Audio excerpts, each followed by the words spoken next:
Hello aspirants, तो कैसे हैं आप सब लोग। उम्मीद करता हूं कि आप सब बढ़िया होंगे और अपने एग्जाम्स की प्रिपरेशन अच्छे से कर रहे होंगे। आज हमारा सारथी बैच का जो पार्ट नंबर 13 है, मतलब लेक्चर 13 है। और जैसे कि आपको पता है कि हमने मेडिकल सर्जिकल नर्सिंग में जीआई सिस्टम, जिसको हम डाइजेस्टिव सिस्टम के नाम से जानते हैं, उसको हम पढ़ा रहे हैं। आज उसका लेक्चर 3 है। आज हम फिर से कुछ इंटरेस्टिंग क्वेश्चंस करेंगे। जैसे कि आपको मैंने पूरा इंडेक्स दिखाया हुआ है कि डाइजेस्टिव सिस्टम में हमने क्या क्या पढ़ना है। उसमें हमने अभी तक माउथ एंड इसोफेगस वाला टॉपिक पूरा कंप्लीट कर दिया है, जिसमें हमने टूथ एंड गम्स ये भी टॉपिक हमने कंप्लीट कर दिया है और इसके बहुत सारे क्वेश्चंस हमने लगाए थे। और अब आज का जो टॉपिक है हमारा बहुत ही इंपॉर्टेंट टॉपिक है, इसोफेगस एंड स्टमक। मतलब अभी हम बस इसोफेगस में है और स्टमक, उसके बाद ये पूरा जीआई सिस्टम अभी हमने पढ़ना है। एक एक चीज हमने पढ़नी है। तो आज हम इसोफेगस और स्टमक के ऊपर जितने भी क्वेश्चन आए हैं आपके नर्सिंग एग्जाम में, वो सारे हम करने वाले हैं। और याद रखना, मेहनत इतनी खामोशी से करो कि कामयाबी आपकी शोर मचा दे। इस चीज को याद रखना। अभी अगर कुछ भी कहीं भी दिक्कत आ रही है, कोई बात नहीं, बस ये याद रखो कि कुछ भी हो रहा है कोई बात नहीं, मेहनत इतनी करेंगे कि हम मेहनत इतनी खामोशी से करेंगे कि हमारी कामयाबी जो है वो एक दिन खुद से शोर मचाएगी। ठीक है, तो चलो स्टार्ट करते हैं बिना किसी डिस्ट्रक्शन के। टॉपिक हमारा इसोफेगस और स्टमक है, जिसका आज सबसे पहला क्वेश्चन हमारी स्क्रीन पे है। तो क्वेश्चन देखो क्या लिखा हुआ है और कहाँ पे आया हुआ है। ये आपका RUHS post basic nursing entrance 2013 का क्वेश्चन है। क्वेश्चन क्या पूछ रहा है हमसे कि pharynx continue to oesophagus at. अब सबसे पहले आपको पता होना चाहिए कि ये फेरिंक्स होता क्या है। ये हमसे कह रहा है कि फेरिंक्स जो है वो कंटिन्यू करता है इसोफेगस, मतलब फेरिंक्स के बाद इसोफेगस कब कंटिन्यू होता है वो लेवल हमको पूछा गया है। तो याद रखना, ये स्टार्ट होता है सेकंड थोरेसिक से। ठीक है, सेकंड थोरेसिक वर्टिब्री से। अब यहाँ पे वर्टिब्री भी आ गया, फेरिंक्स भी आ गया। तो यहाँ पे अब हमको, मुझे पता है जिन स्टूडेंट्स को पता है, जिन्होंने पढ़ा है इस चीज को, वो तो इजीली आंसर दे देंगे कि फेरिंक्स जो है सेकंड वर्टिब्री से कंटिन्यू करता है। बट अब मैं बताऊं कि फेरिंक्स होता क्या है और ये वर्टिब्री कैसे कंटिन्यू है। तो ये डायग्राम आप एक देखेंगे, इसी डायग्राम में, एक डायग्राम से सारी चीजें आपको क्लियर हो जाएंगी। अब इस डायग्राम को ध्यान से देखो आप। इस डायग्राम में फेरिंक्स, सबसे पहले मैं आपको फेरिंक्स की पोजिशनिंग दिखाऊंगा। अब यहाँ पे आप देखो कि ये आपकी ओरल कैविटी आ जाती है, ये आपकी ओरल कैविटी आ गई। यहाँ पे ये टंग है। अब देखो, नाक से जो पोर्शन आ रहा है ये तो नेजल कैविटी है, नाक के अंदर की जगह नेजल कैविटी। और जो ये पीछे वाली एक पाइप है ना येलो कलर से, जो है इसको कहेंगे, ये भी फेरिंक्स है लेकिन ये नोज वाला है तो इसको हम कहेंगे नेजोफेरिंक्स। उसके बाद देखो, ये ओरल कैविटी से जो फेरिंक्स आ रहा है ग्रीन कलर का, इसको हम कहेंगे ओरोफेरिंक्स। और उसके बाद जो कॉमन पासेज है फूड के लिए भी, फूड भी यहीं से जा रहा है, एयर भी यहीं से, हवा ऊपर से हवा भी यहीं आ रही है, एयर भी, खाना भी यहीं है। तो ये जो कॉमन पासेज है इसको भी हम क्या बोलते हैं, इसको भी हम फेरिंक्स बोलते हैं। मतलब यहां से लेकर यहां तक। ठीक है, इसको हम हाइपोफेरिंक्स का नाम देते हैं, याद रखना। एक नेजोफेरिंक्स, एक ओरोफेरिंक्स और एक हाइपोफेरिंक्स, इन तीनों को मिला के क्या हम कहते हैं, फेरिंक्स। तो यहाँ पे आपको फेरिंक्स तो क्लियर हो गया होगा। अब इस फेरिंक्स के बाद, जैसे ही फेरिंक्स यहाँ पे एंड हो रहा है, इसके बाद नीचे स्टार्ट हो रही है एक दूसरी पाइप, जिसे हम कहते हैं इसोफेगस, या जिसे हम फूड पाइप कहते हैं। अब देखो, यहाँ पे फूड पाइप के आगे या इस फेरिंक्स में देखो, यहाँ पे डिवीजन है। फेरिंक्स के पास यहाँ पे एक फ्लैप जैसा है, इसको हम एपिग्लॉटिस का नाम देते हैं। ठीक है, और यहाँ पे एक अलग पाइप और ये पीछे की तरफ अलग पाइप। ये जो आगे वाली पाइप है इसको हम क्या कहते हैं, ट्रैकिया, जिसको हम विंड पाइप कहते हैं। और ये जो पूरा कंपार्टमेंट यहाँ पे जगह है, इसको हम लैरिंक्स या वॉइस बॉक्स कहते हैं। जैसे अभी मैं बोल पा रहा हूँ ना, तो ये वाला जो मेरा रीजन है ये एक्टिवली पार्टिसिपेट कर रहा है, क्योंकि यही वॉइस बॉक्स है, यही एडेंजेपल जो मेरे को साउंड प्रोड्यूस करने में मदद कर रहा है। जब हम ऑर्गन्स वगैरह पढ़ेंगे तब ये भी हम पढ़ेंगे, वॉइस बॉक्स थ्रॉट जब पढ़ेंगे तब ये भी पढ़ेंगे, टेंशन नहीं लो। क्लियर? तो फेरिंक्स आपको क्लियर हो गया। अब ये जहां पे इसोफेगस स्टार्ट हो रहा है, फेरिंक्स एंड हो रहा है और इसोफेगस स्टार्ट हो रहा है, इस पॉइंट के बारे में पूछा था। तो इस पॉइंट को अगर हम वर्टिब्री कॉलम, जो हमारी रीढ़ की हड्डियां होती हैं, ऐसे वर्टिब्री कॉलम होती है ना, ठीक है, तो उसमें T2 जो थोरेसिक सेकंड है वहां से स्टार्ट होता है। तो ये आपको क्वेश्चन पूछा गया था। तो सेकंड थोरेसिक कैविटी से ये स्टार्ट होता है। होप सो कि आपको क्लियर हुआ होगा। अब एक्सप्लेनेशन भी मैं आपको बताऊंगा, एक्सप्लेनेशन से भी मैं आपको समझाऊंगा, और भी चीजें क्लियर होंगी। देखो, वर्टिब्री की बात थी तो यहाँ पे वर्टिब्री को पहले क्लियर कर दो। समझो ध्यान से, हमारी बॉडी में वर्टिब्रीज होती हैं। तो सर्वाइकल 7 होती हैं, 7 सर्विकल होती हैं। ठीक है, उसके बाद थोरेसिक 12 होती हैं, लंबर 5 होती हैं, सैक्रल जो है वो 5 फ्यूज बन के एक ही बनेगी लेकिन 5 फ्यूज होती हैं, और कॉकेक्स भी एक ही होती है लेकिन ये 4 फ्यूज होके बनती हैं। ठीक है, तो ये आपकी पूरी रीढ़ की हड्डी, जब हम बोन्स पढ़ेंगे, ठीक है, जब हम पूरा टॉपिक है, जब हम बोन स्केलेटल सिस्टम पढ़ेंगे वहां पे भी इसको पढ़ेंगे। बट अभी जो T2 वाला, मतलब ये जो T2 है ना, इस T2 के यहां से स्टार्ट होती है आपकी इसोफेगस, ये कहने का मतलब था इस क्वेश्चन का, ठीक है। और ये डायग्राम में आपको फिर से फेरिंग्स देखने को मिलेगा। ध्यान से देखो, बहुत प्यारी प्यारी डायग्राम्स हैं जिनसे आपको डायरेक्टली विजुअलाइज हो रहा है, देख के आप समझ रहे हो चीजों को। ये देखो नोज वाला रीजन, ये माउथ वाला रीजन, और यहाँ पे ये नेजोफेरिंग्स, और ये ओरोफेरिंग्स, उसके बाद ये हाइपोफेरिंग्स, और ये पूरा क्या है फेरिंग्स, और यहाँ से स्टार्ट हो रहा है आपका इसोफेगस, और ये आगे की तरफ ट्रैकिया, और ये जो यहाँ पे ये वाला पॉइंट कौन सा, ये T2 पॉइंट है, थोरेसिक सेकंड रीजन से स्टार्ट हो रहा है आपका। क्लियर हो गया। अब एक्सप्लेनेशन क्या दी है, एक्सप्लेनेशन को समझेंगे। Pharynx is 13 centimetre long funnel shaped common passage way for air. अब मैंने आपको बताया था ना, फेरिंग्स जो है कॉमन पासेज है, किसके लिए, एयर के लिए भी और फूड के लिए भी। तो मतलब ये कितनी है, तो आपको 13 सेंटीमीटर पता होना चाहिए, ठीक है। 13 सेंटीमीटर लॉन्ग फनल शेप होती है, फनल की तरह खुली हुई होती है, common passage for air and food. It terminal part laryngopharynx, इसका जो टर्मिनल पार्ट, जो एंड पार्ट है, उसको हम क्या कहते हैं, लैरिंगोफेरिंग्स, या जिस इसी को हम क्या बोलते हैं, हाइपोफेरिंग्स, जिसमें मिक्स्ड सब आ रहा है। Attached with oesophagus at the level of second thoracic vertebrae. तो कहां पे वो अटैच होता है, सेकंड थोरेसिक वर्टिब्री।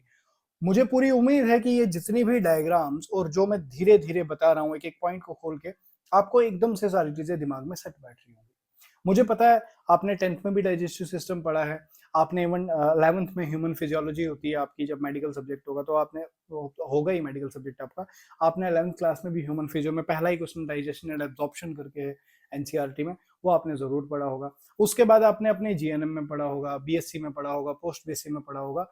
बट मेरे को पता है कि ये पढ़ा है, लेकिन फिर भी मैं इसकी बेसिक से आपको बता रहा हूँ कि कहीं अगर आपको बेसिक्स में भी कहीं पे कोई दिक्कत होगी, वो भी आपका क्लियर हो जाए। क्लियर। आगे बढ़ते हैं नेक्स्ट क्वेश्चन की ओर। तो अगला सवाल कहां पे आया हुआ है आपके, आरआरबी स्टाफ नर्स 2019 का क्वेश्चन है। क्वेश्चन किस तरह से पूछा गया है, आप देखो, बोरेव सिंड्रोम। ये बोरेव सिंड्रोम होता क्या है, ठीक है, बोरेव बेवरेव जो भी आपने पढ़ना है उसको प्रोनाउंस करो, मैं स्पेलिंग पढ़ के बता रहा हूँ, BOERHAAVES। बोरेव सिंड्रोम मींस, क्या मतलब है बोरेव सिंड्रोम का, याद रखना, बोरेव सिंड्रोम होता है जब हमारी इसोफेगस पे प्रेशर पड़ता है और इसोफेगस का रप्चर हो जाना, इसको बोलते हैं बोरेव सिंड्रोम, ठीक है जी। कभी वॉमिटिंग से, वॉमिटिंग बहुत एक्सेसिव वॉमिटिंग या ज्यादा प्रेशर लग रहा है, तो वहां पे अगर रप्चर हो जाए तो रप्चर ऑफ इसोफेगस, याद रखना, रप्चर ऑफ द इसोफेगस, इसको कहते हैं हम बोरेव सिंड्रोम कहते हैं। ये डायग्राम में यहाँ पे देखो, यहाँ पे डायग्राम में मैंने आपको दिखाया हुआ है, डायग्राम से ज्यादा क्लियर होगा। अब यहाँ पे समझो, देखो क्या हो रहा है, रप्चर हो रहा है, इसोफेगस टूट रही है, ठीक है, रप्चर ऑफ थोरेसिक इसोफेगस, जो थोरेसिक रीजन में इसोफेगस थी उसका रप्चर हो रहा है, ठीक है, इंट्राथोरेसिक इसोफेजियल प्रेशर की बढ़ने की वजह से इस पर प्रेशर पड़ रहा है और ये टूट रही है, इसी को क्या बोलते हैं, बोरेव सिंड्रोम कहते हैं, ठीक है। अब एक्सप्लेनेशन को एक बार पढ़ के बता देता हूँ, एक्सप्लेनेशन में क्या लिखा है, ठीक है। Spontaneous rupture of the oesophagus, खुद से स्पॉन्टेनियस, खुद से रप्चर हो रहा है इसोफेगस का, usually associated with violent reaching, violent reaching और वॉमिटिंग कॉल्ड बोरेव सिंड्रोम। तो एक वायलेंटली मतलब एक बहुत ज्यादा हाई प्रेशर की वॉमिटिंग आ रही है, अचानक से प्रेशर क्रिएट हो रहा है आपके थोरेसिक रीजन में, उसकी वजह से क्या हो रहा है, इसोफेगस रप्चर हो रही है, इसको बोरेव सिंड्रोम कहते हैं, ठीक है। नेक्स्ट क्वेश्चन आपका किसमें, एनवीएस फीमेल स्टाफ नर्स में क्वेश्चन आया हुआ है 2022 में, रिसेंट क्वेश्चन है। Which of the following abdominal quadrant does the stomach is situated. अब ये क्वाड्रेंट से क्वेश्चन है, आपको पता है क्वाड्रेंट मैथ्स आपने पढ़ा होगा, 4 कंपार्टमेंट, ठीक है, एक्सरे वाई वे, तो 4 में हम बांट रहे हैं इसको, क्वाड्रेंट्स में बांट रहे हैं। अब ये कह रहा है कौन से क्वाड्रेंट में स्टमक सिचुएटेड होता है। पहले तो एब्डोमेन के क्वाड्रेंट देखो, हमने 4 में इसको बांट दिया है, तो जब हम इसको 4 में बांटेंगे ना, 4 में अब जब मैंने स्टमक 4 में जब बांटा मैंने इस एब्डोमिनल कैविटी को, तो ये left upper quadrant, right upper quadrant, left lower quadrant और राइट लोअर क्वाड्रेंट, ठीक है। तो जो ट्रांसवर्स आपकी होती है, एक्सिस होती है, इसको हम क्या बोलते हैं, ट्रांस, इसको हम क्या, जो ऊपर से नीचे के लिए आ रही है उसको हम मीडियन प्लेन बोलेंगे, ठीक है, और इसको हम ट्रांस अम्ब्लिक, ठीक है, ट्रांस एम्ब्लिक प्लेन बोलेंगे, ठीक है। अब देखो एम्ब्लिकल है ना यहाँ पे एम्ब्लाइकस, तो इसको ट्रांस एम्ब्लिकल या एम्ब्लाइकस प्लेन कहेंगे। अब इसमें 4 कंपार्टमेंट है, ये 1 2 3 और 4 कंपार्टमेंट है। स्टमक कहाँ है, तो ये इसोफेगस ऊपर से नीचे आ रही है और यहाँ पे कहीं स्टमक होता है ना, तो लेफ्ट अपर क्वाड्रेंट में कहीं स्टमक होगा। तो देखो क्या ऑप्शन में है क्या कहीं लेफ्ट अपर क्वाड्रेंट, तो देखो हाँ, लेफ्ट अपर क्वाड्रेंट है तो लेफ्ट हाइपोकॉन्डाइल यहाँ पे आपको दिया हुआ है, ठीक है, लेफ्ट हाइपोकॉन्ड्राइल दिया हुआ है। अब ये हाइपोकॉन्ड्राइल क्या होता है, तो स्पेसिफिकली मैं आपको ये पूरे 9 कंपार्टमेंट्स, जैसे डॉक्टर, जब आप डॉक्टर के पास जाते हैं, हम कहते हैं हम पेट में दर्द हो रही है, तो डॉक्टर कहता है सीधा लेटो, आपके घुटने थोड़े ऊपर की तरफ करके आपको सुपाइन पोजीशन में लेटा के पेट पे चेक करते हैं ना, यहाँ दबा रहे हैं, यहाँ दबा रहे हैं, यहाँ दबा रहे हैं, तो वो कहाँ, यहाँ दबा रहे हैं, यहाँ दबा रहे हैं, तो ये जो यहाँ पे वो, इसको क्या कहते हैं, इसको मेडिकली हम पाल्पेशन कहते हैं, ठीक है। तो पाल्पेशन में क्या होता है, फील करते हैं इंटरनल ऑर्गन्स को। तो क्या क्या रीजन है, 9 टोटल कंपार्टमेंट्स हैं, जिसमें फर्स्ट कंपार्टमेंट जो ऊपर वाले कंपार्टमेंट राइट साइड है उसको हम बोलते हैं हाइपोकॉन्डाइल, राइट हाइपोकॉन्डाइल, लेफ्ट हाइपोकॉन्डाइल, ठीक है, राइट हाइपोकॉन्डाइल, लेफ्ट हाइपोकॉन्डाइल, ठीक है। उसके बाद सबसे नीचे जो है, नीचे वाले को इलियक बोलेंगे, तो left iliac region, right iliac region, और जो साइड वाले हैं इनको लैटरल बोलते हैं, तो लेफ्ट लंबर और right lumbar, lumbar region, lateral region, ठीक है, इनको हम बोलते हैं। और जो बीच में अम्बिलिकल वाला हो गया तो अम्बिलिकल रीजन, एम्ब्लाइकस के ऊपर वाले रीजन को हम एपिगैस्ट्रिक रीजन बोलते हैं, और एम्ब्लाइकस के नीचे वाले को hypogastric, hypogastric, epigastric, umbilical.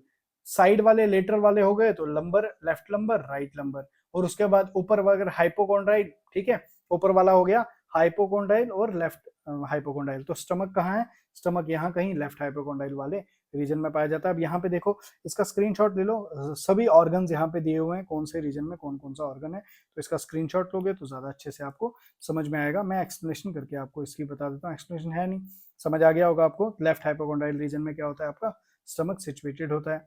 Next question आपका आया हुआ है, कब आया हुआ है ये, 2017 में और 2023 में। देखो क्वेश्चन 17 में रोहतक में आया हुआ है और वही आपका रिपीट हो रहा है 2023 में एक एग्जाम में, ठीक है। तिरुवनंतपुरम में कोई एग्जाम होगा, वहां पे ये क्वेश्चन आया हुआ है। तो क्वेश्चन क्या है, the appendix is located in, अभी हमने वो डायग्राम देख ली, वहां से हमको क्लियर हो चुका होगा। अपेंडिक्स का हमको ये तो पता है कि राइट साइड होता है और नीचे इलिक रीजन में होता है, तो right iliac region, right iliac fossa में होगा। क्लियर, समझ आ गया यहाँ पे। आगे बढ़ते हैं नेक्स्ट क्वेश्चन की ओर। तो बहुत ही इजी सा क्वेश्चन है, तो देखो कहाँ पे आया हुआ है ये आपका, आरपीएससी नर्सिंग में, राजस्थान नर्सिंग ट्विटर में 2012 में क्वेश्चन आया हुआ है कि food reservoir is known as, food reservoir मतलब हमारी जब हम खाना खाते हैं ना तो हमारा पेट भर जाता है। बेसिकली पेट में क्या भर जाता है, कौन सा ऑर्गन, हमको पता है ना पेट। अब देखो हमने पूरी एलिमेंट्री कैनाल हम देख रहे हैं, माउथ से लेकर एनएस तक, खाना हमने माउथ में डाला, माउथ में हमको पता है कि माउथ में हमने उसको चबाया, अचीव वगैरह किया, उसकी मैकेनिकल डाइजेशन होती है, माउथ में अमाइलेस आया, अमाइलेस ने वहां पे कार्बोहाइड्रेट को डाइजेस्ट किया, उसके बाद वो खाना बोलस की शक्ल में नीचे उतरता है। याद रखना, माउथ से जो खाना आता है ना उसको हम बोलस कहते हैं, ठीक है। माउथ में जब हम उसको चबाते हैं खाने को, उसमें स्लाइवा हमारा मिक्स होता है, और जो अब गले से नीचे उतर रहा है, जो इसोफेगस से नीचे आ रहा है, उसको हम बोलस बोलेंगे, और वो स्टमक में आ जाता है। अब स्टमक में जब आता है ना तो स्टमक में वो ठहरता है कुछ देर तक, मतलब स्टमक जो है वो फूड का काइंड ऑफ रिजर्वायर की तरह एक्ट करता है, तो स्टमक इसका आंसर आ जाएगा, फूड रिजर्वायर की तरह ये एक्ट करता है। और स्टमक की अगर मैं आपको डायग्राम बताऊं तो इस डायग्राम में आपको क्लियर हो जाएंगे कुछ पार्ट स्टमक के। याद रखो, ये आपका इसोफेगस आ रहा है, एंट्री मारता है स्टमक के अंदर। अब देखो स्टमक यहाँ से स्टार्ट हो रहा है और एंड कहाँ पे हो रहा है इसोफेगस का, कौन से पार्ट के पास, तो इसको बोलते हैं कार्डियक, ठीक है, कार्डियक रीजन। तो कार्डियक रीजन से इसोफेगस एंटर होती है। ऊपर वाला जो रीजन होता है इसको हम फंडस बोलते हैं। यही अगर आपने पिछले लेक्चर अटेंड किए होंगे जब हमने यूट्रस पढ़ा था, तो यूट्रस में भी जो ऊपर वाला पोर्शन था उसको हम फंडस कहते हैं, गुंबद की तरह जो होता है ना उसको हम फंडस कहते हैं, फनल शेप। तो ये फंडस हो गया, ये पूरी बॉडी हो गई। बॉडी के बाद ये एंट्रम वाला रीजन आता है, एंट्रम के बाद पाइलोरिक रीजन आता है जो लास्ट पार्ट होता है आपके स्टमक का, ठीक है। तो 4 पार्ट हो गए, फंडस हो गया, बॉडी हो गया, एंट्रम हो गया और पाइलोरिक हो गया। 5 पार्ट है बेसिकली, आपका कार्डिक भी आ गया इसमें, ठीक है। क्लियर हो गया। तो सबसे बड़ा रीजन जो स्टमक का होता है वो बॉडी होता है, यहाँ पे फूड रहता है, ठीक है। उसके बाद यहाँ पे डाइजेशन जो है स्टार्ट होगी। अब जब स्टमक में आगे पढ़ेंगे तो यहाँ पे एचसीएल वेचसीएल होता है, वो सारी चीजें मैं आपको डिटेल में बताऊंगा। ऐसा मैं बिल्कुल नहीं करूंगा कि खाना पूर्ति करके कि हाँ बस ये तो आपको पता होगा, बेसिक ही आपने पढ़ा है, नहीं, बेसिक से बताएंगे, एडवांस लेवल की चीजें भी बताएंगे, बट बेसिक भी क्लियर करेंगे। खुद एग्जाम में बेसिक पे ही फंसता है स्टूडेंट, बड़ी बड़ी मोटी चीजें तो लगभग सभी पढ़ा रहे हैं, ठीक है।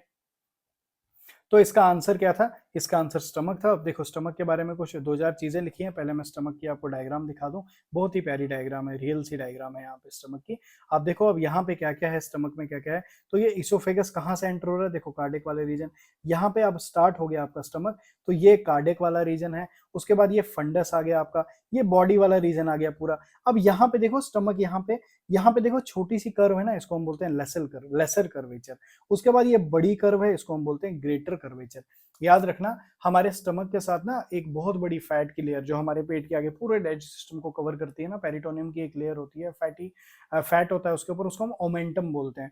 तो ग्रेटर ओमेंटम और लेसर ओमेंटम दो जुड़े होते हैं। तो ग्रेटर ओमेंटम आपका ग्रेटर कर्वेचर के साथ जुड़ा होता है, जो नीचे जाके प्रोटेक्ट करता है पूरे डाइजेस्ट सिस्टम को, और लेसर ओमेंटम जो है लेसर कर्वेचर के साथ जुड़ा होता है। आगे आएगा वो मैं आगे आपको बता दूंगा। अब आप देखो क्या क्या पार्ट्स हैं इसमें।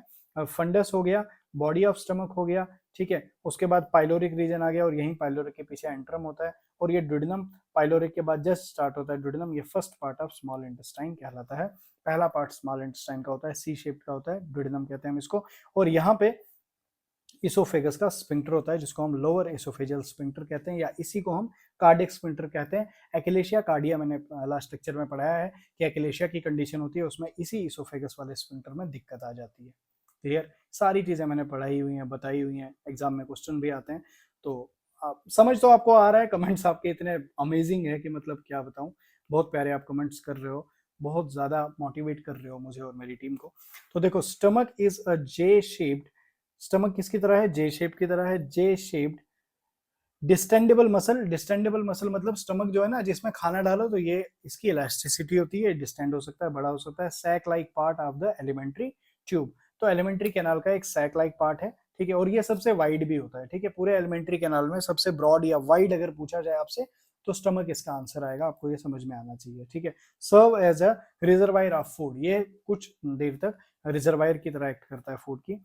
तो fatty food remains longest time, तो इसमें सबसे ज्यादा टाइम तक फैट वाले फूड रहते हैं, फैटी फूड्स रहते हैं सबसे ज्यादा। प्रोटीन लेस टाइम के लिए रहता है देन फैट, प्रोटीन फैट से कम टाइम तक रहता है। एंड कार्बोहाइड्रेट की अगर मैं बात करूं तो कार्बोहाइड्रेट बहुत जल्दी इंस्टेंट जो है वो डाइजेस्ट हो जाता है, तो कार्बोहाइड्रेट कम टाइम के लिए स्टमक में रहता है, ठीक है। समझ आ गया। आगे बढ़ते हैं नेक्स्ट क्वेश्चन की ओर। मैंने आपको ये carbohydrate, protein, fat, micro protein, उसके बाद ये सॉरी माइक्रोन्यूट्रिएंट, मैक्रोन्यूट्रिएंट भी बताए हुए हैं पिछले लेक्चर्स में। अगर आप डायरेक्टली ये लेक्चर देख रहे हो तो ऐसे नहीं, सीक्वेंशियल लेक्चर्स देखोगे तो बहुत ज्यादा बेनिफिट होगा। नेक्स्ट क्वेश्चन आपका exam IGNOU post BSc nursing 2019 में पूछा गया है। सवाल क्या है यहाँ पे, most dilated portion of the digestive system is, अभी मैंने बता दिया, अभी मैंने पीछे ही इसके एक्सप्लेनेशन दे दिए, तो स्टमक होता है, सोचने की कोई बात ही नहीं है। आगे बढ़ते हैं डायरेक्टली नेक्स्ट क्वेश्चन की ओर। तो एग्जाम आरआरबी स्टाफ नर्स 2015 में क्वेश्चन पूछा गया है। क्वेश्चन क्या है, identify the part of the human stomach, human stomach में आइडेंटिफाई पार्ट करो विच कनेक्ट या ज्वाइन विद इसोफेगस, इसोफेगस के साथ जुड़ा होता है। अभी मैंने पीछे बता दिया है, कार्डिक वाला रीजन होता है ना। तो देखो कितने इजी क्वेश्चन पूछे गए हैं। तो एक बार अगर हम एनाटॉमी को ध्यान से देख लें, फिजियोलॉजी को ध्यान से देख लें, पूरे स्ट्रक्चर्स को ध्यान से देख लेते हैं, एनाफिजियो आई तो मतलब एमएसएन में आप अच्छा कर पाओगे। क्लियर। अब देखो यहाँ पे कार्डिक रीजन है ना, तो अब रीजन्स को यहाँ पे थोड़ा एक्सप्लेन किया हुआ है। मैंने आपको बताया था इस डायग्राम को देखो, ये फंडस पार्ट आ गया, कार्डिक पार्ट आ गया, यहाँ से इसोफेगस, ये बॉडी आ गया, ये पाइलोरिक पार्ट, और यहीं पे एक एंट्रम भी होता है, ठीक है। उसके बाद ये ड्यूडेनम हो गया नीचे की तरफ, स्मॉल इंटेस्टाइन का फर्स्ट पार्ट। और पाइलोरिस से ड्यूडेनम में यहाँ पे भी एक स्फिंक्टर प्रोटेक्ट करता है, जिसको हम पाइलोरिक स्फिंक्टर कहते हैं। यहाँ पे देखो कार्डिक स्फिंक्टर होता है और यहाँ पे पाइलोरिक स्फिंक्टर होता है, ठीक है। दो स्फिंक्टर भी हमने पढ़ लिए हैं। एक्सप्लेनेशन क्या है, अब एक्सप्लेनेशन को ध्यान से देखेंगे। एक्सप्लेनेशन में क्या है, stomach has divided into 4 main regions, stomach को हम 4 मेन रीजन्स में डिवाइड करते हैं। एक आ गया कार्डिक रीजन, फिर आ गया फंडस, फिर बॉडी, और फिर पाइलोरिक। अब कार्डिक रीजन की अगर मैं बात करूं, region around the opening of lower oesophageal sphincter, alias जिसको हम बोलते हैं, या कार्डिक स्फिंक्टर बोलते हैं, विच जॉइन विद इसोफेगस, ये आगे जाके इसोफेगस से ज्वाइन करता है। फंडस की अगर हम बात करें तो डोम शेप्ड, मैंने बोला ना गुंबद की तरह, dome shaped part above cardiac sphincter, cardiac sphincter के ऊपर डोम शेप पार्ट, गुंबद की तरह ये पार्ट है, इसको हम क्या बोलते हैं, फंडस कहते हैं। बॉडी की बात करें तो central largest part 80% of stomach क्या है, बॉडी है, तभी तो इसको हमने बोला कि ये बॉडी, नाम ही आ गया बॉडी, तो मतलब मेन बॉडी क्या है स्टमक की, तो वो बॉडी वाला पोर्शन आ गया। फिर पाइलोरस की अगर हम बात करें, part of stomach connecting the body of stomach to the duodenum, जो बॉडी को ड्यूडेनम से जोड़े उसको क्या बोलेंगे, पाइलोरिक, ठीक है। ये इन दोनों के बीच में, तो पाइलोरिक पार्ट इनको जोड़ता है। बात समझ आ गई होगी, बढ़ते हैं आगे नेक्स्ट क्वेश्चन की ओर। अगला सवाल आपका exam BSF staff nurse 2014 SI में पूछा गया है। तो क्वेश्चन क्या है, these tissues are found in stomach. अब ये कह रहा है कि इनमें से कुछ टिश्यू जो है वो स्टमक में पाए जाते हैं। वो कौन से टिश्यू है हमको नाम से पता चलेगा। क्या लॉन्गिट्यूडनल फाइबर पाए जाएंगे, सर्कुलर फाइबर पाए जाएंगे, ओब्लिक फाइबर पाए जाएंगे। याद रखना हमारा जो स्टमक होता है इसको चर्निंग मूवमेंट करनी होती है। बेसिकली जब इसमें फूड आता है ना, उसके बाद ये खाने को मथता है, चर्निंग करते रहता है। अब वो चर्निंग करने के लिए ना इसकी मसल स्ट्रांग होनी चाहिए। मसल स्ट्रांग होनी चाहिए, सीधा सीधी बात है कि इसके अंदर जो मसल फाइबर्स हैं वो सब तरह के होंगे, लॉन्गिट्यूडनल भी होंगे, सर्कुलर भी होंगे और ओब्लिक भी होंगे। तो ये भी that means all of the above is the correct answer. इसका आंसर आ जाएगा। मैं आपको एक बार डायग्राम दिखा दूं इसकी। ये डायग्राम देखो, इसमें तीनों तरह की चीजें हैं। देखो अब मसल फाइबर की बात करेंगे तो मस्कुलर एक्सटेंट की अगर हम बात करें तो longitudinal muscle fibre layer outer, देखो आउटर सबसे बाहर लॉन्गिट्यूडनल मसल है, सर्कुलर मिडल, तो बीच में सर्कुलर है। एक ने ये अगर स्टमक है तो एक इसको लंबे तरीके से बांध रहा है, एक इसको सर्कुलर से बांध रहा है और एक ओब्लिक करके बांध रहा है। तो देखो सबसे अंदर की बात करूं तो ओब्लिक, मिडल की बात करें तो सर्कुलर, बाहर से देखें तो लॉन्गिट्यूडनल मसल फाइबर, बाकी फंडस बॉडी एंट्रम पाइलोरस ये सब तो आपने देखा हुआ है। क्लियर। तो एक्सप्लेनेशन में क्या दिया हुआ है, एक्सप्लेनेशन को अब हम समझते हैं। यहाँ पे देखो, the muscular layer of the stomach contain 3 layer of smooth muscle fibre. तो स्मूथ मसल फाइबर की 3 लेयर। आपको पता है हमारी बॉडी में 3 तरह के मसल्स होते हैं, ठीक है। मैं आप थोड़ा सा बता देता हूँ यहाँ पे। मसल्स 3 तरह के होते हैं, एक होते हैं कार्डियक, कार्डियक मसल फाइबर, और एक होते हैं आपके स्मूथ, और एक होते हैं स्केलेटल। अब याद रखना कार्डियक हो गए हर्ट वाले, हर्ट में होते हैं ये। अब ये हमारे कंट्रोल में नहीं होते। हर्ट हमारे कंट्रोल में होता है कि हमारा उसको हम रोक सकते हैं कि उसको नहीं, इनवॉलेंट्री होता है तो अपने आप चल रहा है। और स्केलेटल कौन सा हो गया, हड्डी के साथ जो भी मसल जुड़ी हुई है उसको हम स्केलेटल बोलते हैं, और ये हमारे विल में होती है, कंट्रोल में होती है, वॉलेंट्री होती है। जो मैं अभी आपको पढ़ा रहा हूँ, बता रहा हूँ, हाथ हिला रहा हूँ, एक्शंस कर रहा हूँ, लिख रहा हूँ, ये सब बोन्स के साथ जुड़ी हुई है, तो ये वाली मेरे कंट्रोल में है। बाकी रेस्ट ऑफ ऑल मसल्स जो है वो स्मूथ मसल्स होती हैं। आपके इंटेस्टाइन, इंटरनल ऑर्गन जितने भी हैं वो स्मूथ मसल्स के होते हैं, और ये हमारी विल के कंट्रोल में नहीं होते, खुद से बॉडी इनको रेगुलराइज करती है। ये इनवॉलेंट्री होते हैं, हमारे विल के कंट्रोल में नहीं होते। तो यहाँ पे अब सीधी बात ये थी कि the muscular layer of stomach contain 3 layer of stomach muscle fibre and outer layer consist longitudinal fibre, सबसे बाहर लॉन्गिट्यूडनल, फिर मिडल में मिडल सर्कुलर होती है, और इनर जो है वो क्या है, ओब्लिक फाइबर ऑफ मसल्स होते हैं। These 3 layer of smooth muscle of stomach are responsible for mechanical digestion of food. मैंने कहा ना फूड को चर्निंग करनी है, ठीक है। अब वो मथना है उस खाने को, तो वो मथने का काम किसका है, वो काम होता है स्टमक का। वो चर्निंग मूवमेंट करता है, और किसकी वजह से, इस मस्कुलर अरेंजमेंट की वजह से, जो ये बहुत ही प्यारा ट्रिपलेट अरेंजमेंट है मसल्स का, इसमें ये हेल्प करता है उसको चर्निंग मूवमेंट करने के लिए। बढ़ते हैं आगे नेक्स्ट क्वेश्चन की ओर। आपका आरयूएचएस पोस्ट बीएससी नर्सिंग 2016 में क्वेश्चन आया हुआ है। कुछ बच्चों को अगर ये लग रहा होगा कि मैं काफी तेज आज पढ़ा रहा हूँ, आप ही की रिक्वेस्ट है कि सर पीआर यादव बहुत बड़ी है। देखो मैं आपको कह रहा हूँ कि कंप्लीट स्टार्ट की है, मैं ही इसको कंप्लीट करूंगा, बिल्कुल मत घबराओ। स्टार्टिंग के लेक्चर हैं, स्टार्टिंग के सेशंस हैं, अभी थोड़े कम स्टूडेंट जुड़े हैं, धीरे धीरे स्टूडेंट की इंटेंसिटी बढ़ेगी, लेक्चर की इंटेंसिटी बढ़ेगी, तो ये तो कंप्लीट होगा ही होगा, बट इसको टाइम लगेगा, 1-2 महीने में नहीं। पूरी पीआर यादव करवानी है तो लगभग मिनिमम 6 महीने तो लगने ही लगने हैं।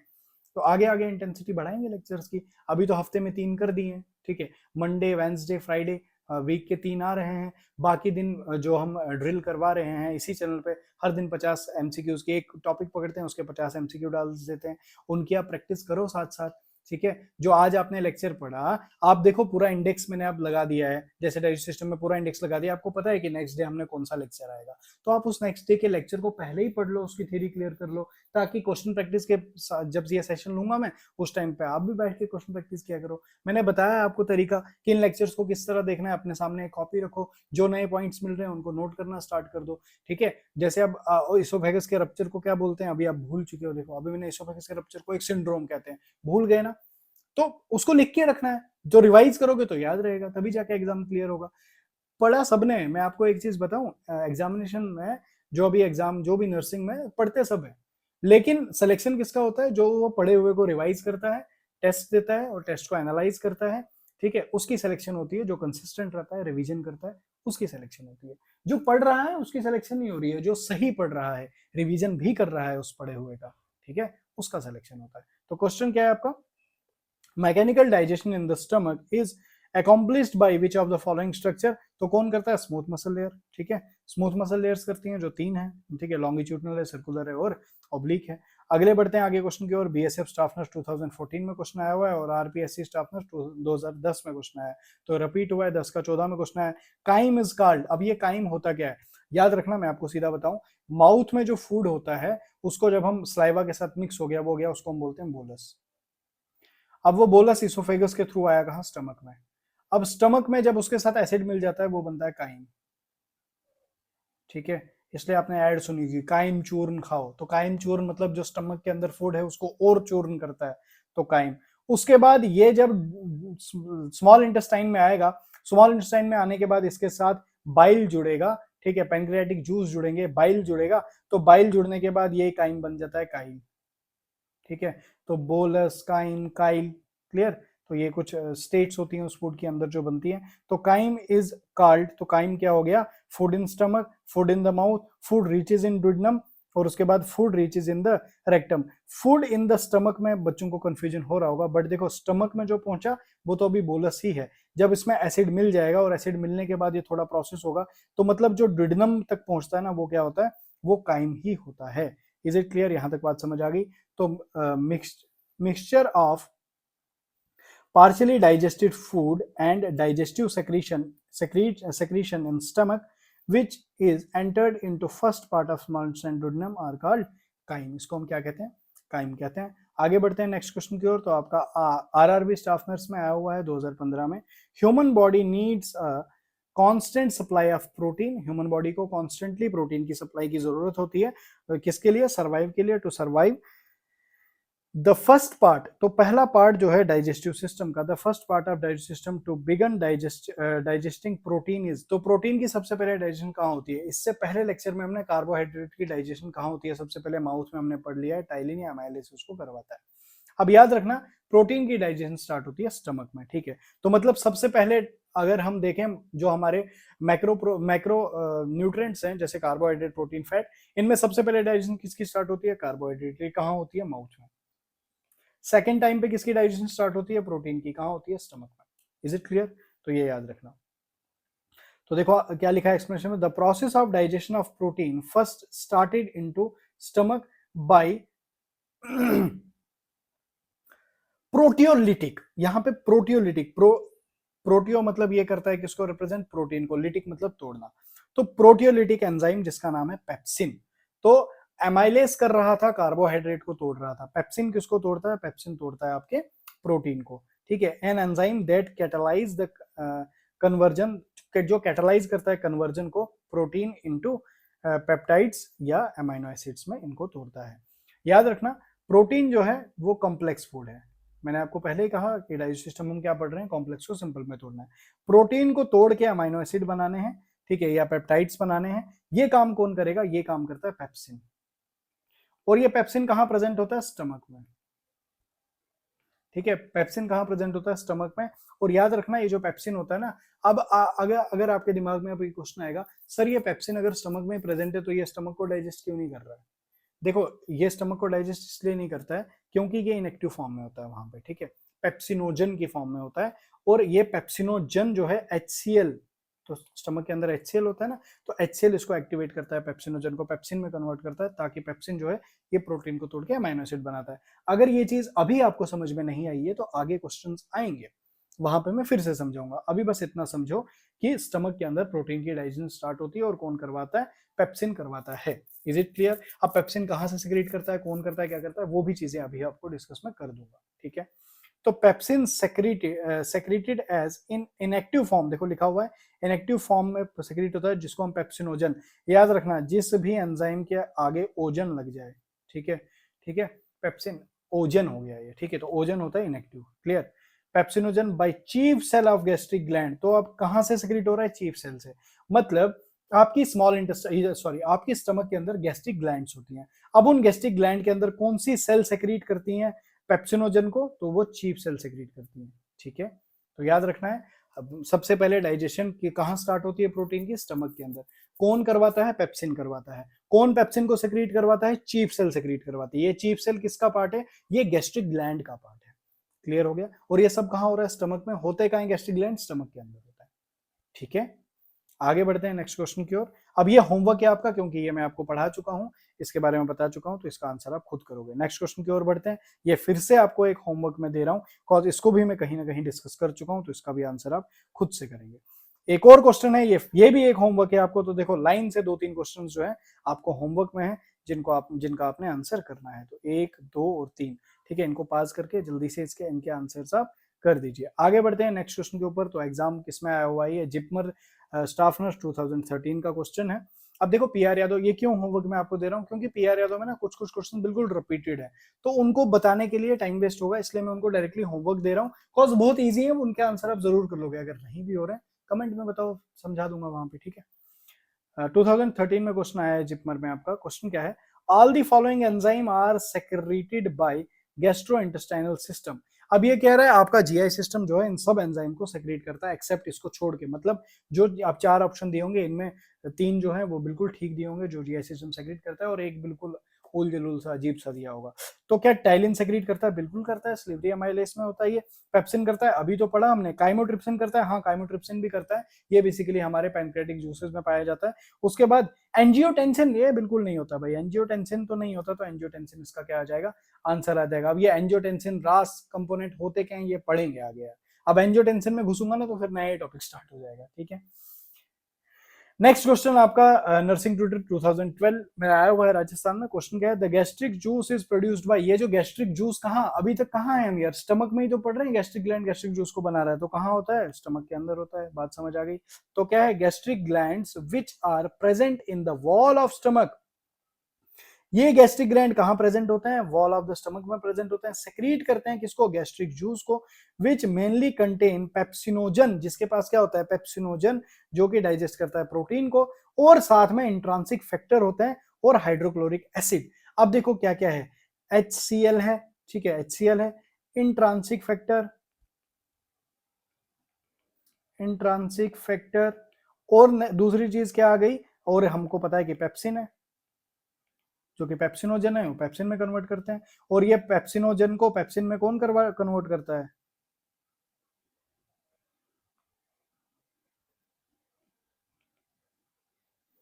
पेप्सिनोजन को पेप्सिन में कन्वर्ट करने का काम इस HCl का होता है। ये इंट्रांसिक फैक्टर क्या करता है? तो इंट्रांसिक फैक्टर आपके स्टमक में विटामिन B12 को एब्जॉर्ब करने में हेल्प करता है, ठीक है।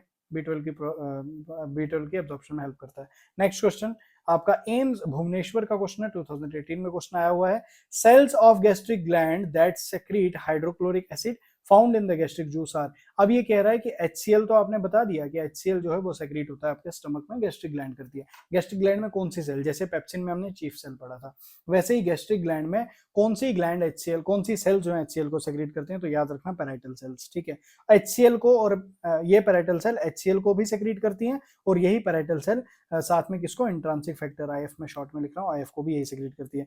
चीफ सेल किसको करती थी? तो पेप्सिन को। पेप्सिन को नहीं, पेप्सिनोजन को,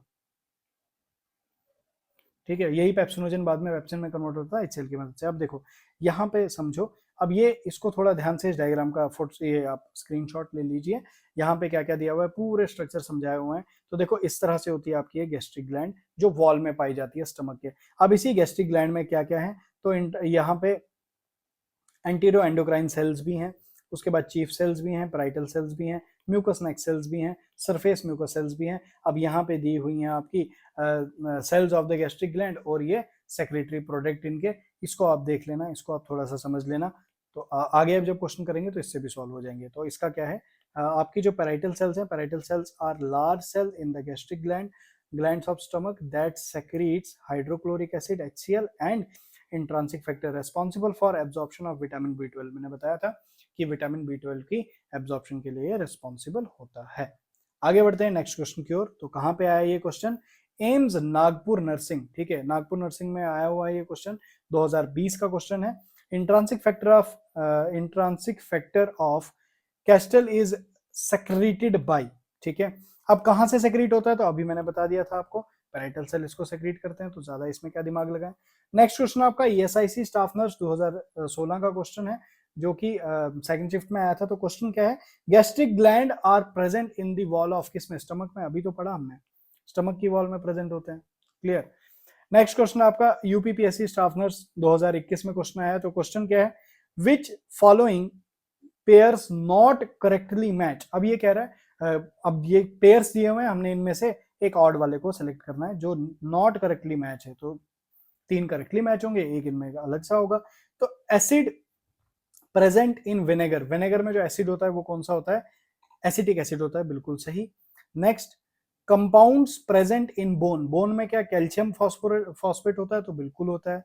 नेक्स्ट, सोरिंग ऑफ मिल्क, जो दूध आपका जो सोरिंग होती है मिल्क में, खटास आती है या दही बन जाती है, कर्डलिंग होती है, वो नाइट्रिक एसिड से होती है क्या? बिल्कुल नहीं, हमने पढ़ा है कि लैक्टिक एसिड से होती है।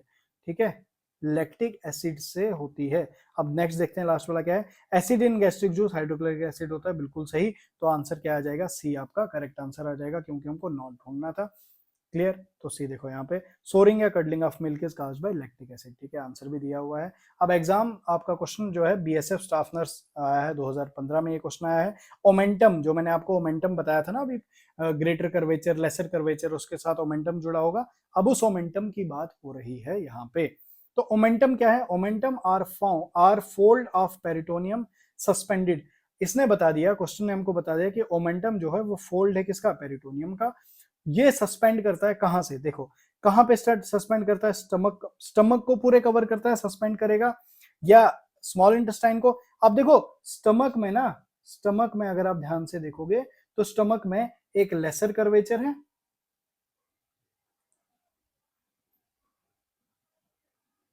ये वाला ग्रेटर कर्वेचर है। तो यहां से ग्रेटर कर्वेचर से जुड़ा होगा मोमेंटम, ठीक है, और यहाँ लोअर का लेसर कर्वेचर से भी लेसर का मोमेंटम जुड़ा होगा। अब ये मोमेंटम किसको कवर करेगा? पूरे आपके इंटेस्टाइन वगैरह पूरे डाइजेस्टिव सिस्टम को कवर करता है। तो यहाँ पे किसको? एब्डोमिनल विसरा को कवर करेगा ये। ठीक है, तो अब देखो, हाँ ये देखो मोमेंटम की डायग्राम यहाँ पे दी हुई है ना, देखो किस तरह से कवरिंग हो रही है, किस तरह से कवरिंग हो रही है। देखो यहाँ से ये पूरा मोमेंटम है, तो पूरे इंटेस्टाइन को उसने कवर कर दिया ना, देखो कैसे कवरिंग की हुई है। और यहाँ पे लिवर के पास में यहाँ से भी कवरिंग की हुई है लेसर मोमेंटम में। समझ आ गया? ये ग्रेटर मोमेंटम वगैरह आ गया। तो एक्सप्लेनेशन में क्या दिया हुआ है?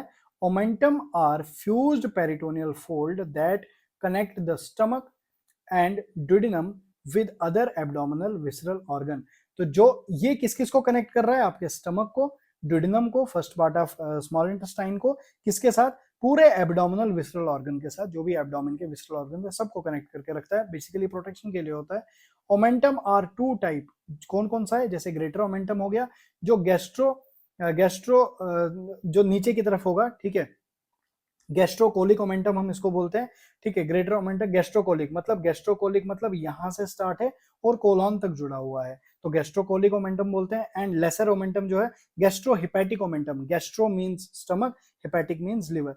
ये देखो लिवर तक, ये स्मॉल वाला लिवर के ट्रांसवर्स फिशर तक ये होता है लगभग। ये देखो ये ट्रांसवर्स फिशर है, यहां तक ये होता है। ठीक है, समझ आ गया? एक्सप्लेनेशन को ध्यान से पढ़ लेना। बढ़ते हैं आगे नेक्स्ट क्वेश्चन की ओर। तो एग्जाम आरआरबी स्टाफ नर्स 2019 किस लिए होता है मोमेंटम? तो प्रोटेक्शन के काजेज में होता है, ये प्रोटेक्शन के लिए होता है ये। ठीक है, और इसी मोमेंटम के ऊपर ना फैट वैट जमा हो जाता है पेट के आगे, ये चर्बी जो बन जाती है, वही बात हो रही है। Which is largest serous membrane of body? हमारी बॉडी की सबसे लार्जेस्ट सिरस मेम्ब्रेन कौन सी है? तो याद रखना हमेशा, पेरिटोनियम जो है हमारी बॉडी की लार्जेस्ट सिरस मेम्ब्रेन होती है। ये पेरिटोनियम हमारे पूरे विसरल ऑर्गन्स को कवर करती है। तो peritoneum is largest serous membrane lining the abdominal cavity, पूरे एब्डोमिन को लाइन कर रही है, तो एब्डोमिनल कैविटी को लाइन करती है, सबसे बड़ी होती है सिरस मेम्ब्रेन हमारी बॉडी की। अब नेक्स्ट क्वेश्चन आपका एम्स भुवनेश्वर स्टाफ नर्स 2018 में पूछा गया है। सवाल क्या है? The right free border of lesser omentum, ये कह रहा है right free border of lesser omentum contains all following structure except. ये जो लेसर ओमेंटम है, ये लेसर ओमेंटम है, ये किस किस को अपने साथ कवर कर रहा है, किसको छोड़ के? तो क्या बाइल, यहाँ पे बाइल डक्ट है, तो हाँ बाइल डक्ट के साथ भी है।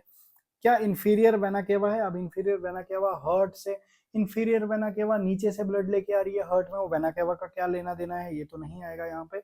पेरिटोन जो पोर्टल वेन है, जो ब्लड लेके आ रही है पूरे सिस्टम से ब्लड लेके आ रही है लिवर तक, बिल्कुल ये भी होगी। हेपेटिक आर्टरी ये भी होगी। तो ये इंफीरियर वेना केवा का तो कोई लेना देना नहीं यहाँ पे, तो हमको ढूंढना भी क्या था? एक्सेप्ट दिया हुआ था। क्लियर? तो देखो, lesser omentum is the portion of omentum that passes from the lesser curvature, lesser curvature से निकल रहा है। लेसर कर्वेचर जो स्टमक का ऊपर वाला लेसर कर्वेचर था, वहां से निकल रहा है of the stomach to the transverse fissure of the, जो ट्रांसवर्स फिशर है आपके लिवर का, आपका जो लिवर है लिवर का जो ट्रांसवर्स फिशर है यहां तक ये ओमेंटम जाता है, ठीक है। Its right free border is close to the hepatic artery, जो राइट फ्री बॉर्डर है इसका हिपेटिक आर्टरी के क्लोज होता है, कॉमन बाइल डक्ट के और पोर्टल वेन के, and hepatic plexus of the nerve, और हिपेटिक में जो प्लेक्सिस नर्व्स आती हैं वहां तक होता है ये, ठीक है। यहाँ पे वेना केवा का तो कोई सवाल नहीं होता। नेक्स्ट आपका दिया हुआ है आरयूएचएस पोस्ट पीएससी नर्सिंग 2019 में क्वेश्चन पूछा गया है। सवाल क्या पूछा गया है, which part of the stomach is situated at the distal end of pylorus and guards the opening between the stomach and the duodenum. अब ये बेसिकली स्पिंक्टर के ऊपर हमको पूछ रहा है कि जो ड्यूडेनम और स्टमक में जो पाइलोरिक वाला रीजन है, मतलब हमने अभी तो स्टमक पढ़ा, अभी तो हमने स्टमक पढ़ा, तो ये जो स्टमक में ये बाद में जो ड्यूडेनम आ जाता है, इसको थोड़ा सा ढंग से बनाते हैं, थोड़ा सा ढंग से बनाते हैं। ये इसोफेगस आ रही है, इसोफेगस के बाद ये आपका कार्डिक वाला रीजन, ये फंडस वाला रीजन, ये ग्रेटर, ये लेसर कर्वेचर, ये पाइलोरिक पोर्शन और ये ड्यूडेनम स्टार्ट हो गया। ये सी शेप जो है ये क्या है, ड्यूडेनम है। ये जो सी शेप्ड है ये ड्यूडेनम आ गया, ठीक है। इसको मैं डार्क कर रहा हूँ, ये ड्यूडेनम वाला रीजन आ गया, ठीक है। अब यहाँ पे ना, यहाँ पे एक स्पिंक्टर प्रेजेंट होता है, यहाँ पे एक स्पिंक्टर, जैसे यहाँ पे एक स्पिंक्टर है जिसको हम क्या बोलते हैं, कार्डियक स्पिंक्टर बोलते हैं, वैसे यहाँ पे भी एक स्पिंक्टर प्रेजेंट होता है। इस स्पिंक्टर के बारे में हमको पूछ रहा है, इसको हम क्या बोलते हैं, पाइलोरिक वाले रीजन में है तो इसको हम बोलेंगे पाइलोरिक स्पिंक्टर का नाम देंगे। Is it clear? तो ये देखो यहाँ पे किस स्पिंक्टर की बात हो रही है, तो ये इस स्पिंक्टर की बात हो रही है। क्या है, पाइलोरिक स्पिंक्टर, जो किसके बीच में है, ये पाइलोरस मतलब स्टमक का लास्ट पार्ट और ड्यूडेनम का, ये स्मॉल इंटेस्टाइन का फर्स्ट पार्ट ड्यूडेनम, इसके बीच में एक स्पिंक्टर होता है जिसको हम पाइलोरिक स्पिंक्टर का नाम देते हैं, ठीक है। तो देखो आज हमने फिर से एक बहुत इंपॉर्टेंट चीज जिसमें हमने इसोफेगस पूरा पढ़ लिया और स्टमक, मतलब अब इसोफेगस और स्टमक के ऊपर कोई भी क्वेश्चन आपके सामने आएगा आप उसका आंसर इजीली दे पाओगे, क्योंकि जितने भी अभी तक नर्सिंग एग्जाम में आए थे वो सारे आपने कर दिए हैं। तो आज हमने जितना भी पढ़ा, जितना भी अपने इंपॉर्टेंट पॉइंट्स आपने लिखे हैं उन सबको रिवाइज करो, क्योंकि रिवीजन ही एक चीज है जो आपको सक्सेस तक लेके जाएगी। तो जरूर रिवाइज किया करो, कंसिस्टेंसी और रिवीजन यही की है आपकी सक्सेस की, ठीक है। तो जितना भी मैंने पढ़ा है उस सबको रिवाइज करो। और ये बहुत ही महत्वपूर्ण जो आपके सामने ये अभी पिक्चर दिख रही है, आपको याद रखना तुम्हारी सीट जो है वो ऑलरेडी रिजर्व है। ये सीट जो है ये तुम्हारी ऑलरेडी रिजर्व है, ये तुम्हारा जहां पे आपकी जॉब लगेगी, चाहे वो ESIC एम्स की बिल्डिंग, किसी भी हेल्थ केयर फैसिलिटी, वो बिल्डिंग आपके सामने है। तो चेयर आपकी जो है वेट कर रही है वहां पे, आपका नर्सिंग ऑफिसर का जो बैच है, जो कार्ड है, वो आपका वेट कर रहा है। बस जो तुमने जो है प्रूव करना है, बस प्रूव करने की देरी है। आप जो आज मेहनत कर रहे हो वो तुम्हें एक ना एक दिन जरूर इस चेयर पे पहुंचाएगी, जरूर ये कार्ड तुम्हारे गले में लगेगा और तुम नर्सिंग ऑफिसर कहलाओगे और अपने सपने पूरे करोगे। जिस तरह से आप लोग मेहनत कर रहे हो यही चीज है, यही सिलेक्शन तक आपको लेके जाएगी। तो जितनी मेहनत, जितनी शिद्दत से आप अभी मेहनत कर रहे हो, इतना ही मजा आपको उस हेल्थ केयर फैसिलिटी में आएगा। क्लियर? तो फिर से मैं ये चीज बोल रहा हूं, तुम्हारी सीट ऑलरेडी रिजर्व है, बस तुम्हें प्रूव करना है। तो तुम्हारी सीट रिजर्व है वहां पे, तुम्हें बस प्रूव करना है। तो जो भी प्रूव करने के लिए तुम क्या कर रहे हो, ये जो प्रेपरेटरी फेज है, प्रेपरेशन है, जो हम ये इतने क्वेश्चंस कर रहे हैं, ये हम अपने आप को प्रूव करने के लिए ही तो कर रहे हैं। तो बिल्कुल भी डिमोटिवेट नहीं होना, हताश नहीं होना। चाहे आपने कितने ही अभी तक एग्जाम दे दिए, नहीं हो पाया, या आपका पहला अटेम्प्ट है, या जितने भी जो भी आपका अटेम्प्ट है, कोई मैटर नहीं करता। तुम अभी से पढ़ रहे हो, बस तुम्हारा सिलेक्शन हो जाएगा तुम्हारे दिमाग में। जब तक मैं नर्सिंग ऑफिसर, एक कसम आज आप खा लो कि जब तक मैं नर्सिंग ऑफिसर नहीं बनूंगा तब तक मैं प्रिपरेशन को नहीं छोड़ूंगा, चाहे मुझे 6 महीने लगे, साल लगे, 1.5 साल लगे। लेकिन मैं अगर आपको एक गारंटी से साथ बता दूं, अगर आप 6 महीने एक कंसिस्टेंसी के साथ रिवीजन कर रहे हो, बुक सॉल्व कर रहे हो, क्वेश्चन सॉल्व कर रहे हो, आप मेहनत कर रहे हो, तो आपका सिलेक्शन जरूर होगा। बैड लक है तो 1 साल, मतलब 1 साल की मेहनत, 365 डेज और आप नर्सिंग ऑफिसर बन गए। क्लियर? प्राइवेट सेक्टर में मत जाना यार, प्राइवेट में बहुत बुरी हालत है, बहुत बुरी हालत है। तो कुछ प्राइवेट सेक्टर में जो स्टूडेंट्स काम कर रहे हैं उनका कॉल आता है, उनके साथ सिर्फ हरासमेंट हो रही है, 15-20 हजार रुपए उनको दिए जाते हैं और काम बहुत ज्यादा लिया जाता है। और जो गवर्नमेंट में है उनसे पूछो तो उनके मजे ही कुछ हो रहे हैं, ठीक है। तो कैसा लगा आपको ये वीडियो, कमेंट सेक्शन में आपने जरूर बताना है। साथ ही साथ लास्ट में फिर से मैं आपको बता रहा हूँ, तीनों कम्युनिटीज, व्हाट्सएप, इंस्टाग्राम और साथ में टेलीग्राम, तीनों पे फॉलो कर लो। व्हाट्सएप पे आपको नोटिफिकेशन, भरपूर क्वेश्चन मिलते हैं। इंस्टाग्राम पे अलग अलग नोट्स, अलग अलग तरह की इंपॉर्टेंट चीजें रील्स की फॉर्म में आपको मिलती हैं। देखो इंस्टा भी आपके पास है तो फालतू की रील स्क्रॉल करने से अच्छा है ना PNW की रीलें देखो, और वहीं आपको कॉन्सेप्ट भी तैयार हो जाएंगे, ठीक है। उसके बाद टेलीग्राम जो भी आपको 50 MCQs की रोज ड्रिल होती है उसकी आपको डायरेक्टली PDF वहां पे मैं प्रोवाइड करवा देता हूँ, ताकि आपको लिखना ना पड़े और डायरेक्टली आप क्वेश्चंस को पढ़ो। ऐसी स्लाइड आपको वहां पे मिल जाती है, फ्री ऑफ कॉस्ट है सब कुछ। तो तीनों प्लेटफॉर्म पे जुड़ जाओ। कैसा लगा आपको ये वीडियो? क्या हेल्प हो रही है आपको एग्जैक्टली पीआर यादव पढ़ के? कितनी हेल्प हो रही है जरूर बताओ। और कहाँ से आप ये अभी लेक्चर देख रहे हो जरूर अपनी सिटी को मेंशन करो। जरूर मुझे बताओ कि मुझे भी पता चले कि ये जो सारथी बैच हमने स्टार्ट किया है वो सारथी बैच इंडिया के कौन से कोने में एक नर्सिंग ऑफिसर बैठ के देख रहा है। कैसा लगा आपको वीडियो वीडियो कमेंट सेक्शन में जरूर बताएं। मिलते हैं अपने नेक्स्ट अमेजिंग लेक्चर में, तब तक के लिए thank you so much, God bless you, best of luck.